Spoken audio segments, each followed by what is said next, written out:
سلامونه دوستانو، په دې هیله چې ټول به راته روغ جوړ یاست. کریم جنت هم د ملي لوبډلې نوملړ ته اضافه شو.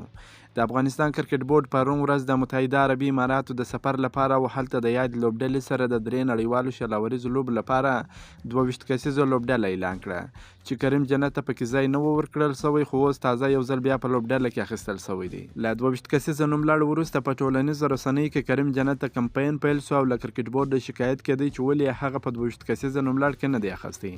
حال دا چې په دې وروستیو کې ډېر ښه ځلېدلی دی.